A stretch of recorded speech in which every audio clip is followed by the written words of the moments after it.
Olá pessoal, boa tarde, tudo bem com vocês? Eu espero que todos estejam bem. Vamos para mais uma aula de matemática, né? A nossa última aula da semana, com o tema dados, tabela e gráficos.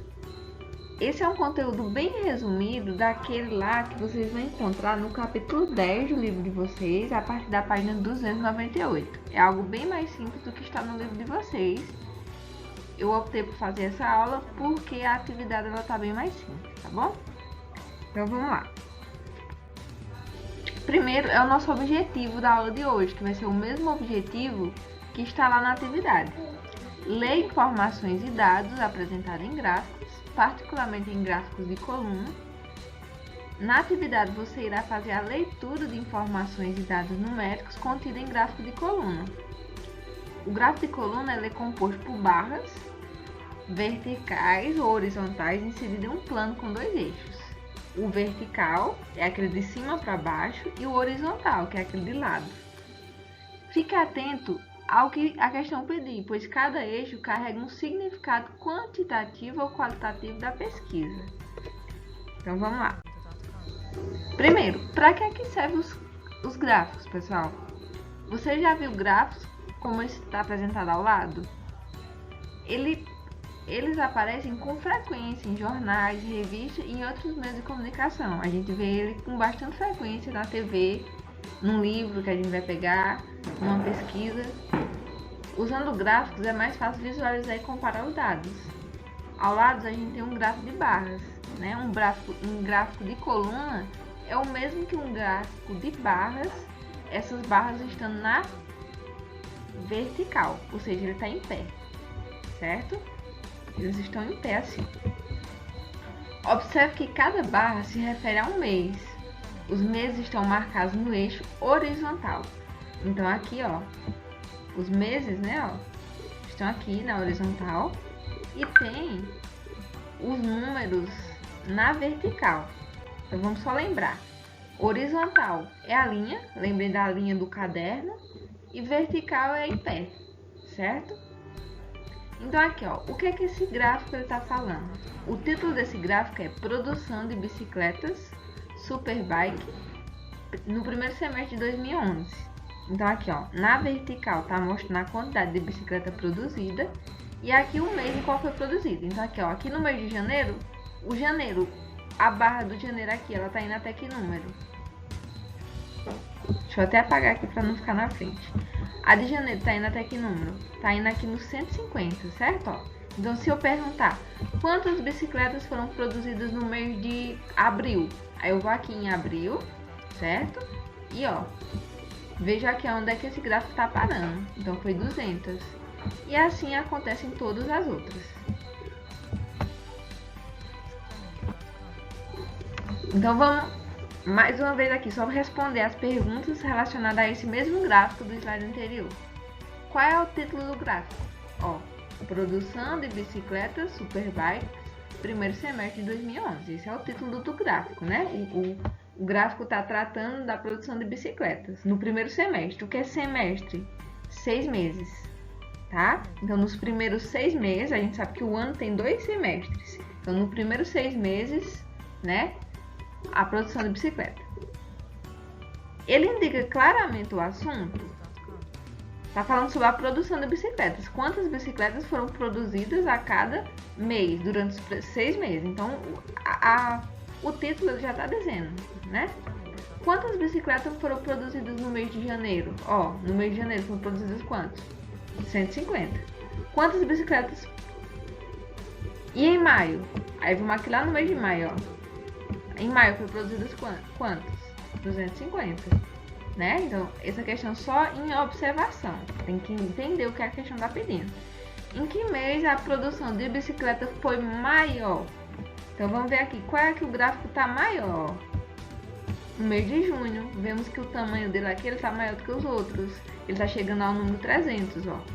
Então, o mês que teve mais foi o mês de junho.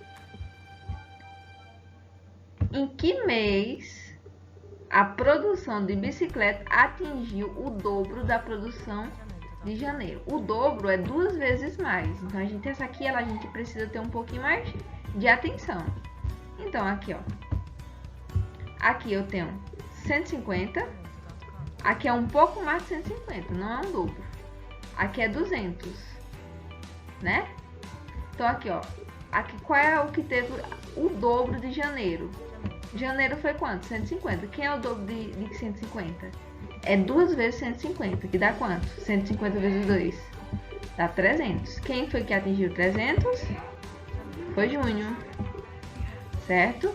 Então, se foi junho, junho foi o mês que dobrou a produção de janeiro, certo?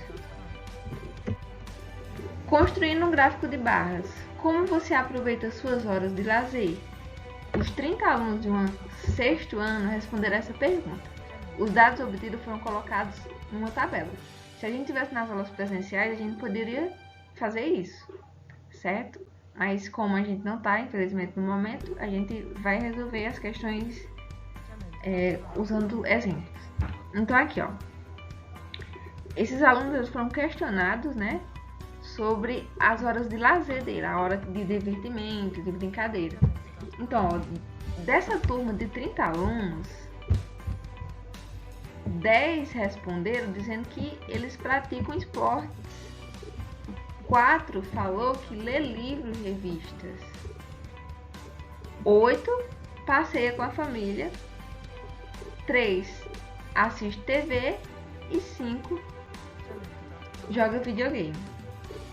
Aí aqui tem, ó, entendi, a frequência indica quantos alunos deram determinada resposta. Por exemplo, nessa pesquisa, 10 alunos responderam que aproveitam suas horas de lazer para praticar esporte. Então, dos 30, ó, se a gente for somar tudo isso aqui, a gente vai dar o total de 30 alunos. Porque uma certa quantidade de alunos escolheu determinada atividade, né? Em dizer que gosta de determinada atividade. Os alunos apresentaram os dados dessa tabela por meio de um gráfico de barra. Quer ver como eles fizeram? Eles deram um título ao gráfico, né? Então aqui o nome do título é Forma de Lazer Preferida. E traçaram e nomearam 2 eixos. É um horizontal, certo? Lembre, horizontal é a linha. Lembre da linha do caderno. A gente escreve para a lateral, né? A gente não escreve de cima para baixo. Pode ser de cima para baixo também, mas a nome, né? Traçado e nomear 2 eixos, horizontal, que é a forma lazer, e uma vertical, que é de cima para baixo, né? A gente sempre vai escrever assim, por isso que eu falo a linha do caderno, a gente escreve assim. Então, observem aí, ó, ele colocou aqui na horizontal, ó, cada forma de lazer, né? Em cima a frequência. Como foram obtidas 5 respostas diferentes, o gráfico deve ter 5 barras retângulo, todas com a mesma largura. Em seguida, graduaram o eixo vertical para marcar a frequência de cada. A frequência é indicada pela altura de cada retângulo. Então aqui a gente tem esse gráfico já pronto, ó. Aqui, ó, esportes, quantos? 10.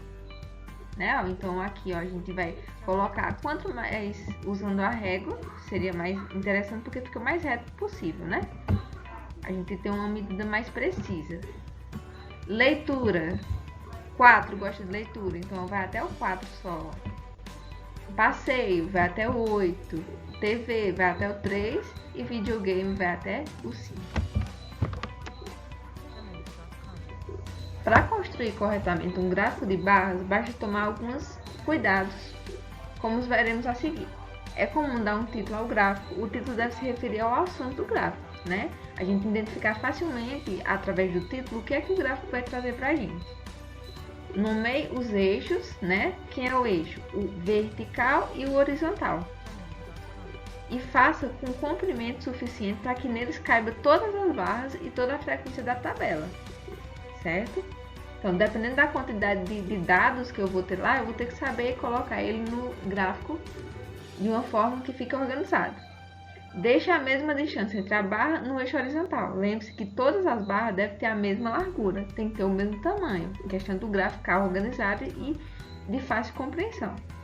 Escolha uma escala adequada e use regularmente no seu eixo vertical. Por exemplo, se você escolher que 1 centímetro vale 1 aluno, esse valor deve ser mantido em todo o eixo vertical. Por exemplo, ó, fazendo o gráfico aqui,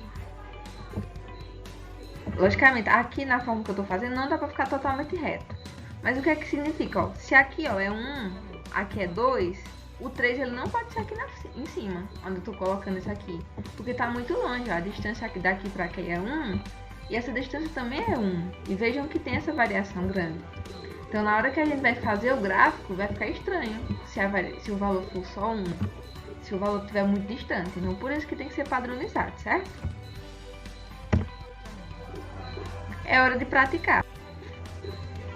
Use papel quadriculado para fazer o gráfico de barra referente às atividades de lazer preferidas pelos alunos de uma classe de 7º ano, indicada na tabela abaixo. A resposta, 12 alunos, né, ó, a frequência, ó, 12 alunos responderam que pratica esportes. 6 alunos responderam que lê livros e revistas. 8 alunos responderam que passeia com a família. 5 assiste TV e 8 joga videogame. Aqui temos o gráfico pronto, ó. Aqui na horizontal ó, foi colocado as características, tá bom? Então vejam que a distância, né, ó, essa distância aqui é a mesma. Por isso que a gente, quando for fazer o gráfico, a gente tenta fazer o mais organizado possível. Então aqui a frequência, né, ó, ficou na parte vertical, de cima para baixo. Pratica esporte, 12. Né? Lê livro, ó, foi até o 6. Passeio com a família foi até o 8. Ó, e essa distância aqui, ó, ela tá em 2 em 2. Observem, tá? A resposta ela foi em 2 em 2, né? O 5, vejam que o 5 ele tá no meio, ó. Ele não escreveu o número 5 aqui, mas ele tá entre o 4 e o 6. Tá exatamente no meio do 6 e o 4, porque depois do 4 é o 5. E o 8 aqui, ó, que empata com essas duas atividades, estão uma quantidade igual. Veja na tabela abaixo o resultado de um estudo realizado em certa escola sobre a frequência dos alunos à biblioteca em cada dia da semana. Então, ó, geralmente 25 alunos frequentam na segunda-feira, 34 na terça, 38 na quarta, 45 na quinta e 50 na sexta. Então, qual o dia da semana que tem mais gente? 50, isso mesmo, muito bem. Então, essas informações a gente... Vamos para mais um exemplo aqui, ó. A partir dessa tabela foi montado um gráfico de barras. Observe. O gráfico ele contém erros. Identifique e refaça o gráfico corretamente usando o papel quadriculado. Então, vamos lá, ó. O que é que a gente pode analisar aqui, ó? Na parte de baixo, na parte horizontal, né, na forma de linha, foi colocado o dia da semana. Até aí tudo bem. A frequência ela foi colocada na parte vertical, né, de cima para baixo. E lá na segunda-feira, ó, tem 25. Na terça tem 34. Na quarta tem 38. Na quinta 45 e na sexta 50. O que é que vocês acham de diferente aí? O que é que vocês podem observar que está errado? Um tempinho para pensar, pausem aí o vídeo e analisem. Vejam, pessoal, vocês lembram que eu falei que é importante a gente utilizar a régua justamente para ficar uma forma mais organizada do gráfico e ter uma distância, como é que eu posso falar? Uma distância um pouco mais exata. Observe aí que a distância de 25 para 34, ó, eu fazendo a subida de 25 para chegar em 34, dá quanto? Dá 9, certo? Olha a distância dela, lá da barrinha, do 25 até o 34. Observaram? Agora observa aí, de 34 a 38, é quanto? De 34 para chegar em 38, 4. Observe que a distância do 9, né, de 25 para 34 está igual a do 34 a 38, e isso é normal? Pode acontecer isso? Não pode, né? 25 a 34, a distância é bem maior de 34 para 38. Então, como a distância é maior, o espaço teria que ser colocado maior também. Mas vamos explorar outras informações desse gráfico. Então, o erro é esse, tá bom? É a distância desse tamanho. Então, vamos explorar outras informações desse gráfico. Aí, qual é o dia da semana que tem menos alunos na biblioteca? Segunda-feira. Na segunda-feira tem só 25. Então, vocês observem o tamanho do gráfico aí. Qual é o dia que tem mais alunos? Na sexta-feira, né? Qual é o dia que tem 45 alunos? Então, qual foi o gráfico aí que foi até 45? Quinta-feira. Tá certo? Então, a aula de hoje é só isso. o bastante para vocês resolverem a atividade. E qualquer dúvida é só entrar em contato, tá bom, pessoal?